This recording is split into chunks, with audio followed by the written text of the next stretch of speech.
ఈరోజు నేను కాంగ్రెస్ ప్రభుత్వాన్ని ఒకటే క్వశ్చన్ చేస్తున్నాను.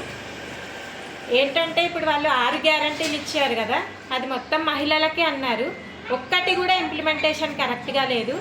ఫ్రీ బస్ ఇచ్చారు కానీ అది సామాన్య ప్రజలకైతే ఉపయోగకరంగా అయితే లేదు. ఏమైనా గవర్నమెంట్ ఎంప్లాయీస్కి రోజు తిరిగే వాళ్ళకి ఏదో ఉపయోగించుకుంటున్నారే తప్ప అది కూడా వాళ్ళకి అది కూడా నాట్ యూజే. నిజం చెప్పాలంటే అది కూడా పర్ఫెక్ట్గా అది యూజ్డ్ అన్నట్టు కూడా కాదు. వాళ్ళు రెగ్యులర్గా చేసుకునే వాళ్ళు అది కూడా చిన్నగా ఖర్చు పెట్టుకుంటూ దాని బదులు ఫ్రీ ఎడ్యుకేషన్ కానీ ఫ్రీ హాస్పిటలైజేషన్ కానీ ఇస్తే అది ఎంతో చాలా బాగుండేది. నెక్స్ట్ ఇంకోటి ఏమన్నారు, పవర్ అన్నారు. పవర్ అయితే రోజుకి ఎన్నిసార్లు పోతుందో వాళ్ళ గవర్నమెంట్కే తెలియాలి. ఎవరికి పవర్ కూడా సరిగా ఉండట్లేదు. దానికి తగ్గట్టుగా వాటర్ కూడా ఎవరికి సఫిషియన్సీ వాటర్ రావట్లేదు. గతంలో కన్నా ట్యాంకర్స్ చాలా వస్తున్నాయి. అసలు ఎండాకాలం వచ్చిందంటే వాటర్ కంప్లీట్గా బిందెలు పట్టుకొని ధర్నాలు చేసే పరిస్థితి రాబోతోంది మేలో.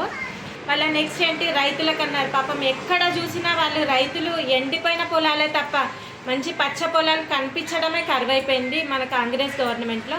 కాంగ్రెస్ అంటేనే కరువు.